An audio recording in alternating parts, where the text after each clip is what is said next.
Oh, untuk stadium 3 tadi saya dah beritahu kebanyakan stadium itu agak besar untuk menjalani kan cyberknife. Lebih sesuai dan menjalani penelitian, lebih sesuai menjalani kemoterapi dengan radioterapi serentak selepas habis rawatan selama 4 sampai 6 minggu, lanjutkan rawatan dengan imunoterapi selama satu tahun.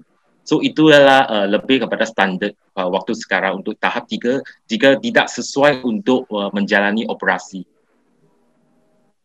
Menjawab macam ni, jika untuk yang radioterapi biasa untuk stadium 3 biasanya 20 sesi sampai 30 sesi. So kandung berapa besar tumor itu dan berhampiran dengan apa-apa organ yang penting. So untuk cyberknife biasanya dalam 3 kali, 5 kali, 8 kali sahaja. Yang cyberknife lebih sesuai kepada tahap yang tumornya kurang pada 5 cm. Dan dia ada menyebah kepada kelenjar getah pening di peparu. Itu baru cocok untuk menjalani.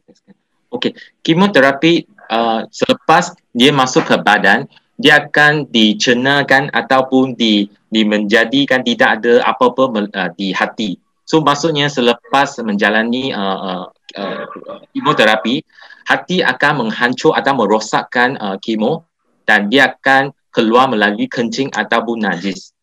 So tidak ada apa-apa efek negatif kepada ahli keluarga langsung. See this way. So saya akan lihat daripada segi yang itu. Sebab masa selepas menjalani kemoterapi, imun sistem ataupun sistem pertahanan pasien akan sangat agak rendah. So jika yang ahli-ahli keluarga yang ada apa-apa penyakit, ada apa-apa macam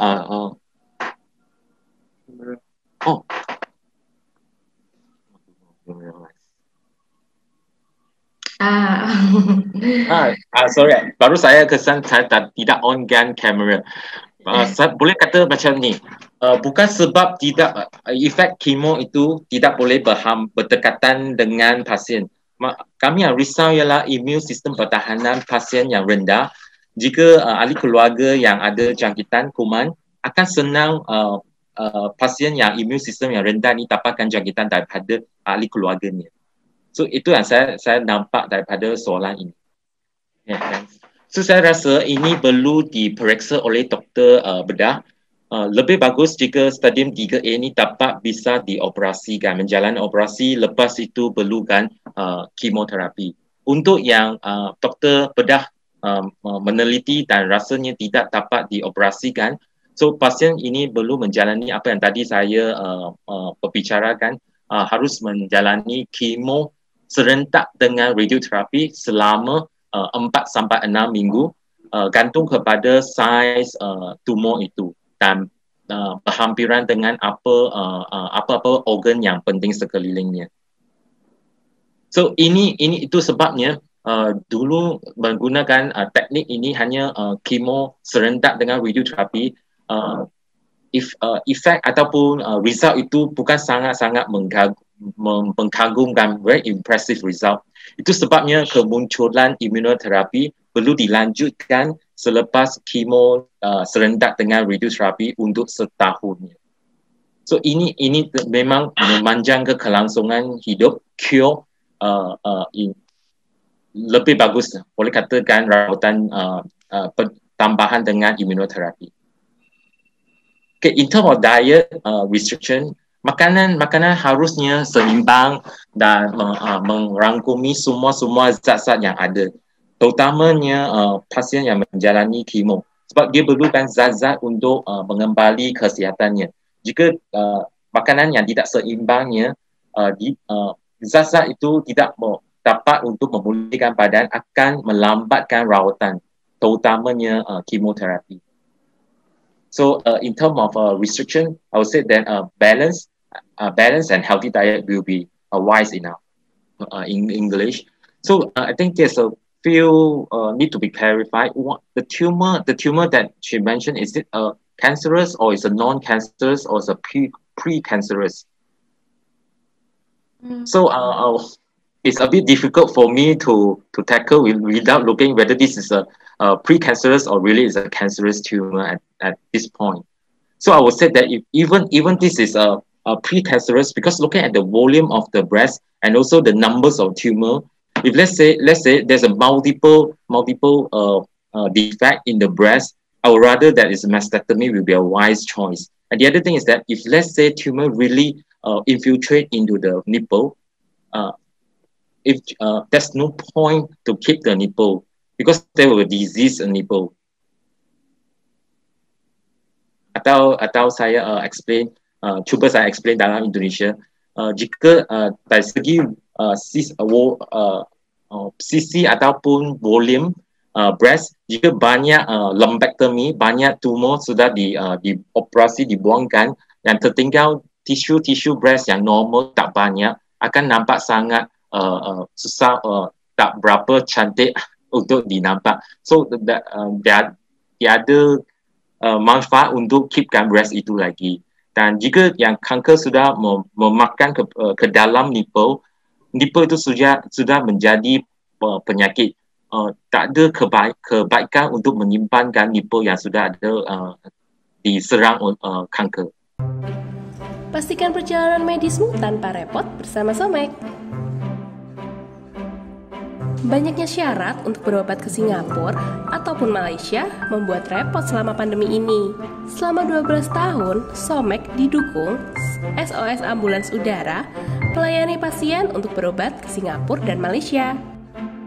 Somek mencarikan dokter spesialis sesuai dengan keluhan kamu. Somek juga akan membantu proses perizinan ke Singapura dan Malaysia.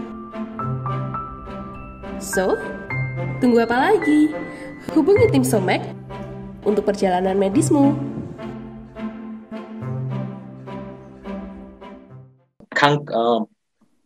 Itu kandung kepada pasien itu masih dekat rawatan atau tidak. Jika sudah sembuh daripada rawatan, sepatutnya tak ada masalah untuk menerima vaksinasi. Sebab vaksinasi yang kami dapat di Malaysia ada dibuat dan dipanggil inactive form of vaccination. Dia buat yang teknologi baru Pfizer menggunakan mRNA. Maksudnya dia hanya gunakan salah satu bahagian DNA yang genetic code itu panggil mRNA untuk disuntik kepada badan supaya boleh merangsangkan badan mendapatkan antibody untuk fight against yang COVID ini. So yang kami risau pasien yang imunisasi rendah tidak boleh dapatkan vaksin yang jenis aktif. Maksudnya ialah jenis vaksinasi yang gunakan virus ataupun bakteria yang dilemahkan infeksinya. So itu yang tidak harus diberi kepada penyakit kanker ataupun pasien yang ada imunisasi yang sistem pertahanan yang rendah. So yang kami sudah tahu globally, vaksin-vaksin yang untuk COVID ini lebih kepada inactive form. So itu tiada masalah untuk diterimakan oleh pasien ataupun pasien yang ada sistem pertahanan yang rendah. 2019, I had mastectomy and clean a little of the underarm limbs gland. December 2019, the results were all clean of cancer. The X-ray of the lungs were also clean, but since November, I like to come out of plaque in the morning and there is a little blood. Sometimes it's quite red to spit out plaque. The doctor said that it was clear of cancer cells based from the result. But until now, I still like to have plaque every morning about 3 to 7 times sputum out. Sometimes it's very red, but often a little red. Is that the symptom that cancer spread to the lungs and other symptoms besides just a little blood? No other complaints. Okay, so I think beside cancer, we also need to look into other causes of coughing out phlegm with blood. So in Indonesia or even Malaysia, so what we worry about is a tuberculosis, TB. So I think you still need to rule out other causes of blood in the phlegm. So infeksi berparu sebagai contohnya tuberculosis itu salah satu penyebab juga. So X-ray itu bukan satu pencitraan yang bagus. So saya suggestkan jika masih simptom gejala ini tidak hilang, masih ada lagi, lebih baik buat satu CT scan ataupun PET CT scan untuk dapat lebih informasi pada paru. Ronsen sangat-sangat limited in term of looking into the lung tissue. It's just a two-dimensional imaging. You need a three-dimensional imaging like CT scan or PET CT scan. I think that will give us a more clearer idea what's going on in the lung. Okay, I'll just separate into two because of chemo and radiation. So chemo usually will act on those cells that's rapidly turning around. So in a way that you will know that cancer cell is keep on growing. That's become a lump of benjolan. That's actively growing. That's why chemo will go and attack those cells will be growing, especially the cancer cell. The other place that commonly will be attacking on the normal cell are those cells that keep on growing day by day. For example, the hair, the lining of your mouth, the lining of your gut, the marrow, sum tulang. So those are the areas I keep on replacing old cell and new cell. And the side effect will be mostly seen at the area. It's a myth or mitos mengatakan chemo akan punahkan semua sel-sel dalam badan adalah tidak betul. Sebagai contohnya, tak pernah orang menjalani chemo hilangkan mata ataupun hilangkan hidungnya. So ini tak akan dirosakkan. So hanya tempat yang sel-sel yang aktif replikasi atau bertumbuh hanya mendapatkan efek sampingan daripada chemo. So daripada lanjutan daripada itu, yang kesan sampingan chemo seperti contohnya akan gugur rambutnya, mulut pecah-pecah, diarrhea, sum-sum tulang juga affected, dia akan kekurangan sel darah merah, sel darah putih, yang itu yang senang mendapati jangkitan kuman, sel darah kuning, platelet akan kurang yang senang berdarah. So itu lebih kepada effect, common general side effect of chemo. So setiap chemo ada side effectnya tertentu. Itu gantung pada jenis apa chemo itu. Sebagai contohnya ada yang chemo cisplatin, dia akan menyebabkan pendengaran ataupun saraf. So itu setiap jenis, each type of the chemo we have our own profile side effect. Beside this general side effect, trying to say. I can't give all out which are the side effects. Depends on the chemo that you use. For radiation is just a focal treatment. Rawatan itu tempatan sahaja. So jika sinar itu pada tempat itu, side effect ada pada tempatan itu sahaja. So sebagai contohnya, jika breast radiation, kesan sampingan sering kami nampak ada pada kulit. It's a skin side effect. So if let's say you follow doctor's instruction well, usually the side effect will be manageable. It's like just some light burn on the skin. So that's a common side effect. If let's say the radiation go into the in the pelvic, in the bowel region, the side effect will be diarrhea.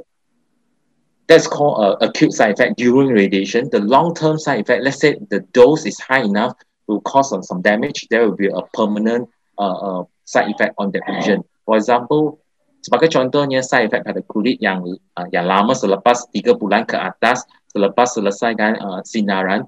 So kulit pada payudara itu lebih ketat ataupun fibrosis yang kami katakan, yang lebih tebal rasanya berbanding dengan yang tiada sinaran. Itulah long term side effect atau kesan sampingan yang berjangka panjang.